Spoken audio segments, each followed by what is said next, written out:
जय शंकर. श्री स्वामी समर्थ. शंकर संपला, आता महाराज उरले.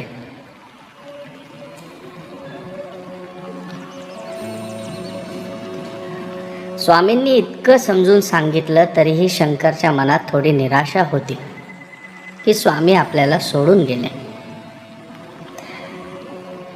शंकरने आता आपल्या कुटीचा निरोप घेण्याचे ठरवले. इच्छा होती की आता हिमालय बघावे. इतके वर्ष इथे राहून त्याचे इथून पाय निघत नव्हते, पण पुढचा प्रवास करायचा आहे हे ठरवून तो कसा बसा निघाला. निघताना आश्रमात आनंद स्वामींना भेटायला गेला. स्वामींनी त्याला आशीर्वाद दिले आणि पुढच्या प्रवासाबद्दल विचारले. शंकर म्हणाला की आता कैलास पाहायची इच्छा आहे.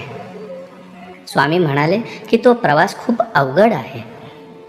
भल्या भल्या सुदृढ माणसांना नाही जमत तो सहजपणे. त्यांनाही जीवाची बाजी लावावी लागते. शंकर म्हणाला की आता जीव भाव राहिलाच कुठे आहे. सर्व काही त्या महादेवालाच अर्पण करून टाकलेले आहे. स्वामींना समजले की शंकरला काय म्हणायचे होते. त्यांनी स्मित हास्य करून शंकरला आशीर्वाद दिला. तुला कैलास मानसरोवराचे दर्शन होऊ दे. तुझ्या मस्तकावरती तर भगवंताचे वरदहस्त आहे, तेच तुला तारून घेतील. स्वामींची भेट घेऊन शंकर तिथल्या नारायणाचे दर्शन घेऊन पुढच्या प्रवासाला निघाला.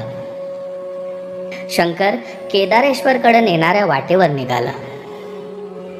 ही तीच वाट होती जिथून तो आला होता. शंकर जेव्हा या वाटेने आला होता तेव्हा तो स्वतःच्या शोधात आलेला एक बालक होता. आणि आज तिथून परतताना त्याच्यात खूप बदल झाला होता. आता तो प्रौढ झाला होता. त्याच्याकडे प्राप्त झालेल्या अनेक सिद्धी होत्या. डोळ्यात प्राप्त झालेल्या ज्ञानाचे तेज होते.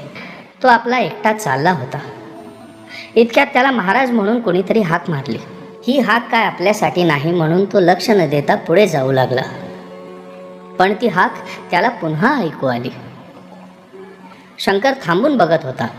तितक्यात एक माणूस आला आणि त्याचे चरण स्पर्श केले. शंकरने न कळत आपला हात उचलून त्याला आशीर्वाद दिला. तो माणूस काही न बोलता तिथून निघून गेला. शंकरलाही काही कळाले नाही. तो परत पुढे चालू लागला आणि जसजसे त्याला कोणी माणूस दिसे तसा तो माणूस शंकरच्या पुढे येऊन त्याचे पाय धरून नमस्कार करून निघून जात होता. त्यातील काही लोक शंकरच्या वयाचे होते, पण काही साधूही येऊन शंकरला नमस्कार करून गेले. शंकर थोडा विचारात पडला. विश्रांती घेण्यासाठी तो एका झाडाखाली बसला. थोडे जलपान करून विचार करू लागला की आपल्याला ज्ञान तर भरपूर प्राप्त झाले आहे.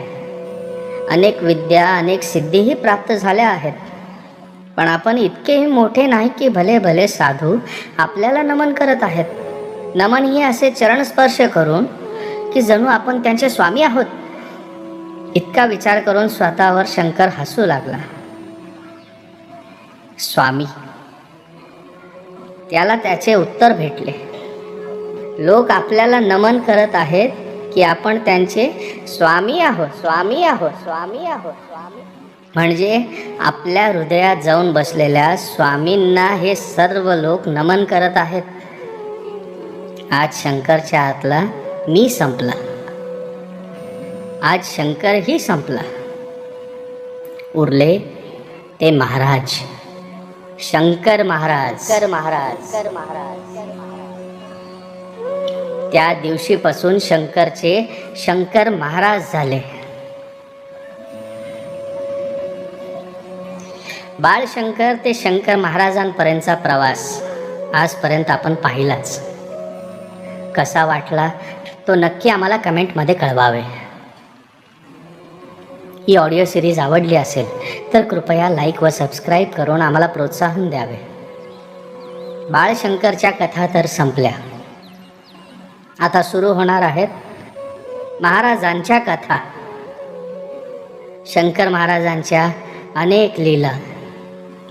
ज्या कोणी ना कोणी लिहून ठेवल्या होत्या त्या आपण आपल्या सगळ्यांसमोर सादर करणार आहोत. आजपर्यंत आपण जितकं प्रेम आम्हाला दिलं, आम्ही अपेक्षा करतो की इथून पुढेही आपण असेच प्रेम करत राहताल. भेटूयात शंकर महाराजांच्या पुढील कथेमध्ये. तोपर्यंत श्री स्वामी समर्थ. जय शंकर.